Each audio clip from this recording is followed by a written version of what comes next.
दोस्तों, दिल्ली की सियासत में इन दिनों एक अजीब सा नज़ारा देखने को मिल रहा है। एक तरफ प्रधानमंत्री नरेंद्र मोदी हैं जो हर जगह दिख रहे हैं, हर मंच पर बोल रहे हैं, रील्स बना रहे हैं, विदेश जा रहे हैं, देश में घूम रहे हैं। और दूसरी तरफ गृह मंत्री अमित शाह हैं जो जैसे किसी ने रिमोट से म्यूट कर दिया हो, संसद में नहीं दिख रहे हैं, बड़े बयान नहीं आ रहे हैं। बस एक तरह की चुप्पी है जो हर दिन के साथ और गहरी होती जा रही है। और सबसे मज़ेदार बात यह है कि अब तो खुद उपराष्ट्रपति को कहना पड़ गया है कि भाई गृह मंत्री को बुलाइए। जब कुर्सी से ही ये आवाज़ आने लगी कि मंत्री जी को हाजिर किया जाए तो समझ लीजिए कि मामला कुछ तो है। नमस्कार दोस्तों, मैं हूं विकी कुमार और आप देख रहे हैं बुद्धा इंस्पायर्ड। तो चलिए आज इसी पूरे मामले को खोल करके आपके सामने रखते हैं बिना किसी लाग लपेट के। बिल्कुल सीधी बात। देखिए, बात इतनी सी है कि पिछले 12 साल में हम सब एक जोड़ी को देखते आए हैं, मोदी और शाह। बिल्कुल दो जिस्म और एक जान वाली स्टाइल। जहां एक जाता है वहां दूसरा, जो एक बोलता है उसे दूसरा पूरा करता है, जो एक सोचता है उसे दूसरा जमीन पर उतारता है। गुजरात से लेकर के दिल्ली तक ये कहानी इतनी बार दोहराई गई कि लोगों ने मान लिया कि ये जोड़ी अटूट है। लेकिन पिछले कुछ हफ्तों से जो तस्वीरें आ रही है वो इस मान्यता पर सवाल खड़े कर रही है। संसद का सत्र चल रहा है, रोज हंगामा हो रहा है, विपक्ष रोज नए मुद्दे उठा रहा है और उनकी सबसे बड़ी मांग एक ही है कि गृह मंत्री सदन में आए, कुछ बोले, कुछ जवाब दे। लेकिन गृह मंत्री है कि आ नहीं रहे हैं। अब आप कहेंगे कि विपक्ष तो हमेशा कुछ ना कुछ मांगता ही रहता है, इसमें नया क्या है? नया यह है कि इस बार खुद उपराष्ट्रपति सीपी राधाकृष्णन ने संसदीय कार्य मंत्री किरण रिजिजू से कहा है कि विपक्ष की भावनाओं को समझा जाए और गृह मंत्री तक ये बात पहुंचाई जाए कि उन्हें बुलाने की मांग हो रही है। यानी अब बात सिर्फ विपक्ष की नहीं रही, कुर्सी की गरिमा का सवाल भी बन गया है। और जब उपराष्ट्रपति जैसा पद इस तरह का निर्देश देता है तो मंत्री जी को कहीं ना कहीं जवाब देना ही होगा। अब सोचिए जरा, जो आदमी पार्टी का चाणक्य कहलाता है, जिसे रणनीतिकार बादशाह माना जाता है, जो एक भाषण से पूरी विपक्ष को धूल चटा देता है, वो आदमी संसद से इतना दूर क्यों है? ये सवाल हर उस आदमी के मन में है जो थोड़ी बहुत भी सियासत में दिलचस्पी रखता है। कुछ लोग तो हल्के फुल्के अंदाज में कहने लगे हैं कि भाई कहीं ऐसा तो नहीं है कि गृह मंत्री जी की कोई लोकेशन ऑफ हो गई हो, जिसे कोई ट्रैक ही नहीं कर पा रहा है। मजाक अपनी जगह है, लेकिन सवाल असली है। और असली सवाल यह है कि इसी बीच खबरें आ रही है कि प्रधानमंत्री मोदी ने खुद संसद के ना चलने पर चिंता जताई है। अब यहाँ रुकिए और थोड़ा दिमाग लगाइए। एक तरफ प्रधानमंत्री कह रहे हैं कि संसद चलनी चाहिए, दूसरी तरफ जिस मंत्री के आने से संसद चल सकती है वो मंत्री दिख ही नहीं रहे हैं। तो सीधी सी बात है ना, अगर प्रधानमंत्री सच में चाहते हैं कि संसद चले तो जिस बयान की मांग हो रही है वो बयान अब तक आया क्यों नहीं? और अगर नहीं आ रहा है तो इसका मतलब क्या निकाला जाए? यही वो सवाल है जिसने पूरी दिल्ली की सियासत को हिला कर रख दिया है। क्योंकि अगर मोदी चाहते हैं कि शाह बोले और शाह नहीं बोल रहे तो या तो प्रधानमंत्री की बात नहीं मानी जा रही है, या फिर बात पहुंचाई ही नहीं जा रही है, या फिर दोनों में कोई साइलेंट अंडरस्टैंडिंग है जिसे हम बाहर वाले समझ ही नहीं पा रहे हैं। तीनों ही स्थितियां दिलचस्प है और तीनों ही स्थितियां का मतलब ये है कि जोड़ी में अब वो पहले वाली परफेक्ट सिंक नहीं रह गई जो हुआ करती थी। दोस्तों, जरा सोशल मीडिया पर आप नजर डालिए तो प्रधानमंत्री मोदी की मौजूदगी हर जगह है। रील्स आ रही है, तस्वीरें आ रही है, वीडियो संदेश आ रहे हैं। हर छोटी बड़ी बात पर उनकी प्रतिक्रिया है। कोई त्यौहार हो, कोई खिलाड़ी जीते, कोई अवार्ड मिले, कोई बड़ी घटना हो, प्रधानमंत्री का बयान तुरंत आता है। और उसकी वीडियो एडिटिंग भी ऐसी होती है जैसे किसी बड़ी फिल्म का ट्रेलर हो। दूसरी तरफ अमित शाह की टाइमलाइन देखिए तो ऐसा लगता है जैसे किसी ने डेटा सेवर मोड ऑन कर दिया हो। ना कोई बड़ा बयान, ना कोई तीखी टिप्पणी, ना विपक्ष पर वो पुराने वाले शब्दों के तीर। जो आदमी अपनी शब्दावली और तेवर के लिए मशहूर था, आज इतना संयम हो गया है कि लोग हैरान हैं। कुछ जानकार कहते हैं कि ये सब एक सोची समझी रणनीति है कि जानबूझकर शाह को थोड़ा पीछे रखा जा रहा है ताकि विपक्ष कंफ्यूज रहे, ताकि उनकी रणनीति खुल के सामने आ जाए। लेकिन इस थ्योरी में एक बड़ा छेद है। छेद ये है कि अगर ये रणनीति होती तो उपराष्ट्रपति को दखल देने की नौबत ही नहीं आती। जब कुर्सी से ही निर्देश आ रहा है तो साफ है कि मामला रणनीति से आगे बढ़ चुका है और यहीं से एक और थ्योरी सामने आती है। कुछ लोग कहते हैं कि हो सकता है ये फैसला खुद अमित शाह का हो कि वो थोड़ा पीछे हट करके देखे कि परिस्थितियां किस दिशा में जा रही है। अगर ऐसा है तो सवाल और गहरा हो जाता है, क्योंकि पार्टी के इतने बड़े नेता का खुद ब खुद पीछे हट जाना, वो भी बिना सफाई के, ये अपने आप में एक बहुत बड़ा राजनीतिक संदेश है। और इस पूरे माहौल में एक तीसरा किरदार भी है जो चुपचाप अपना काम कर रहा है, और वो है राष्ट्रीय स्वयंसेवक संघ यानी कि आरएसएस संघ की तरफ से पिछले कुछ समय में जो बयान आए हैं उन्हें ध्यान से पढ़िए तो आपको दिखेगा कि वहाँ भी कुछ अलग सा सुर है। पहले जैसा पूरा तालमेल अब उस तरह से नहीं दिख रहा है। कुछ बयानों में संगठन की ज़रूरत पर जोर है, कुछ में विचारधारा की मूल भावना की याद दिलाई जा रही है। ये बातें ऊपर से देखने पर आम लगती है, लेकिन सियासत के जानकार जानते हैं कि संघ जब कोई बात कहता है तो उसका एक एक शब्द तौल करके बोला जाता है। और अगर संघ इस समय अपनी अलग लाइन दिखाना चाहता है तो इसका मतलब है कि उन्हें भी लग रहा है कि अभी थोड़ी सी स्पेस है जिसका फ़ायदा उठाया जा सकता है। सत्ता के इस त्रिकोण में तीनों किरदार अपनी अपनी जगह पर हैं। एक तरफ मोदी हैं जो हर जगह मौजूद हैं, एक तरफ शाह है जो कहीं नहीं है, और एक तरफ संघ है जो हर जगह होते हुए भी बहुत सधे कदमों से चल रहा है। ये त्रिकोण अपने आप में इतना दिलचस्प है कि इस पर पूरी किताब लिखी जा सकती है, लेकिन फ़िलहाल तो बस इतना समझिए कि तीनों में से कोई भी अपनी पोजीशन बदलता है तो पूरे समीकरण बदल जाएंगे। अब आते हैं कुछ ठोस बातों पर। पिछले सत्रों के आंकड़े देखिए तो अमित शाह ने कई बड़े मौक़ों पर संसद में जवाब दिया है।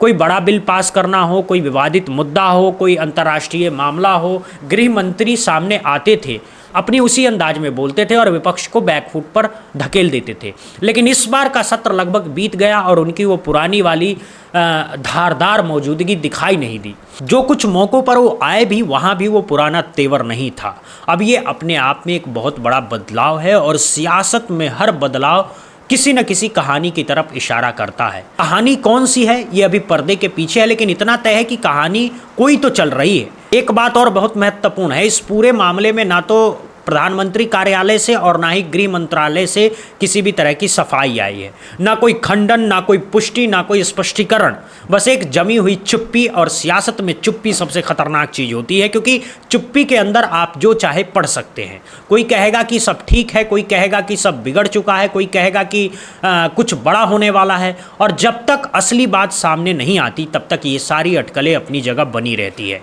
इस बीच पार्टी के अंदर भी अलग अलग सुर सुनाई देने लगे हैं। कुछ नेता जो अब तक बहुत बोलते नहीं थे वो अचानक थोड़ा मुखर हो गए हैं।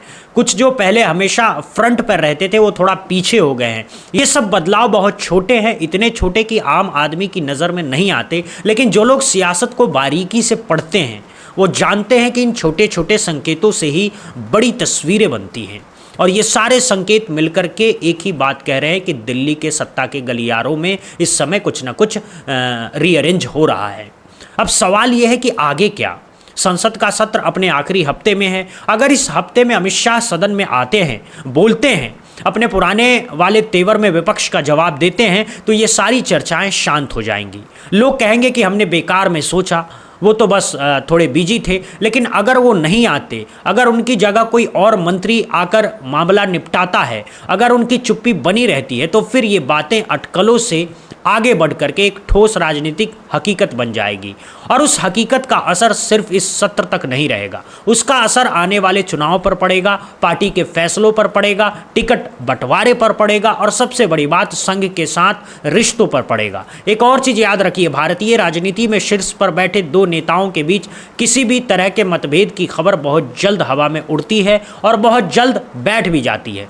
जब तक कोई ठोस सबूत नहीं आता तब तक हर बात बस चर्चा है।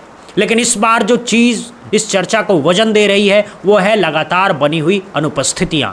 एक दिन का गायब होना ठीक है, 2 दिन भी चलेगा, लेकिन जब हफ्तों तक चुप्पी बनी रहे और कोई कारण भी सामने ना आए तो लोगों की जिज्ञासा स्वाभाविक है। और जनता की जिज्ञासा से बड़ी चीज़ सियासत में कुछ नहीं होती, क्योंकि जनता ही सब कुछ तय करती है। कुछ लोग कहते हैं कि हो सकता है ये सब बहुत बड़े रिश्तफल की तैयारी हो, कि पार्टी के अंदर कुछ बड़े बदलाव होने वाले हों और उनकी ज़मीन तैयार की जा रही हो। अगर ये सच है तो आने वाले महीने बहुत दिलचस्प होंगे। कुछ पद बदलेंगे, कुछ चेहरे बदलेंगे, कुछ जिम्मेदारियां बदलेंगी, और अगर ऐसा होता है तो इसका सीधा असर 2029 तक की सियासत पर पड़ेगा। कुछ लोग एक और कोण से देखते हैं, वो कहते हैं कि हो सकता है ये सब एक भ्रम हो जो हम अपने मन में पाल रहे हैं, कि असल में ना कोई दूरी है ना कोई मतभेद है, बस अमित शाह किसी बड़ी योजना पर काम कर रहे हैं जो अभी सामने नहीं आ सकी है और इसीलिए वो थोड़ा पब्लिक व्यू से दूर है। ये थ्योरी भी अपनी जगह ठीक है, लेकिन इसमें भी एक कमज़ोरी है। कमज़ोरी ये है कि कोई भी बड़ी योजना संसद के सत्र से मंत्री की अनुपस्थिति की कीमत पर नहीं जाती, क्योंकि सत्र में मौजूद रहना गृह मंत्री की सबसे बुनियादी जिम्मेदारी है, और अगर वो जिम्मेदारी छूट रही है तो योजना कोई भी हो वो प्राथमिकता में कहीं ना कहीं फिसल रही है। सारी बातों को जोड़ कर देखें तो एक बात साफ है, कुछ ना कुछ चल रहा है और वो कुछ इतना मामूली नहीं है कि इग्नोर कर दिया जाए। हो सकता है ये कुछ बहुत बड़ा हो सकता है कुछ ऐसा हो जो कुछ दिनों में सुलझ जाए, लेकिन अभी की तस्वीर देख करके तो यही लगता है कि दिल्ली के सत्ता के केंद्र में एक हल्की सी हलचल है जिसे नज़रअंदाज नहीं किया जा सकता है। और सबसे मज़ेदार बात यह है कि हलचल किसी शोर के साथ नहीं है, ये चुपचाप है, धीमी है लेकिन साफ है, जैसे किसी पानी की सतह पर हल्की सी लहर उठ जाए और फिर खामोश हो जाए, लेकिन उस लहर के निशान कुछ देर तक बने रहते हैं। ऐसी ही कुछ लहरें इस समय दिल्ली में उठ रही है। अब देखने वाली बात यह है कि क्या ये लहर आगे चल करके तूफान बनती है या फिर अब पानी शांत हो जाता है और सब कुछ पहले जैसा हो जाता है। इसका जवाब आने वाले कुछ दिनों में मिलेगा, लेकिन तब तक इतना तय है कि हर सियासी विश्लेषक की नज़र संसद की उस कुर्सी पर रहेगी जहां गृह मंत्री बैठे हैं। हर मीडिया वालों का कैमरा उधर ही घूमेगा। हर विपक्षी नेता की तैयारी उसी दिन के लिए होगी जब वो सामने आएंगे, और उस दिन जो होगा वो सिर्फ एक बयान नहीं होगा, वो एक संदेश होगा। संदेश ये कि सत्ता के त्रिकोण में तीनों कोण अपनी जगह पर हैं या कहीं कुछ बदल चुका है। एक बात और मैं आपको दर्शकों से कहना चाहता हूं, सियासत में कोई भी रिश्ता स्थायी नहीं होता, न जोड़ी स्थायी होती है न दूरी। समय के साथ लोग बदलते हैं, प्राथमिकताएं बदलती है, समीकरण बदलते हैं। मोदी और शाह की जोड़ी ने पिछले एक दशक में जो हासिल किया है वो अपने आप में एक इतिहास है। अगर आज कुछ बदलाव के संकेत दिख भी रहे हैं तो ये कोई अनहोनी नहीं है, ये सत्ता की स्वाभाविक प्रक्रिया है। जो चीज़ बहुत लंबे समय तक एक जैसी चलती है उसमें एक न एक दिन कुछ बदलाव आता ही है। सवाल बस ये है कि वो बदलाव कितना बड़ा है और कब सामने आता है। हो सकता है ये पूरा मामला कुछ दिनों में शांत पड़ जाए। कुछ लोग कहेंगे कि हमने बहुत बड़ी बात बना दी, असल में कुछ था ही नहीं। ऐसा हो भी सकता है।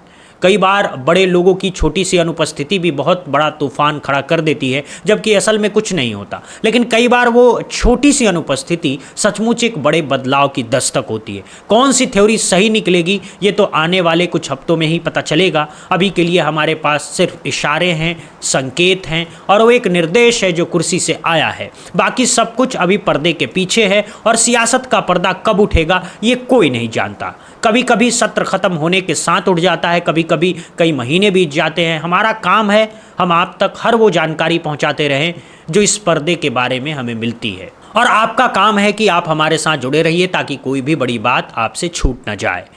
तो अब आप बताइए, आप इस पूरे मामले को कैसे देखते हैं? क्या आपको भी लगता है कि सचमुच कुछ बदल रहा है या ये सिर्फ एक अस्थायी चरण है जो जल्दी बीत जाएगा? क्या अमित शाह की चुप्पी के पीछे कोई बड़ी योजना या कोई मजबूरी है? और सबसे बड़ी बात, संघ की मौजूदा भूमिका को आप कैसे देखते हैं? अपनी राय हमें कमेंट सेक्शन में ज़रूर बताइएगा।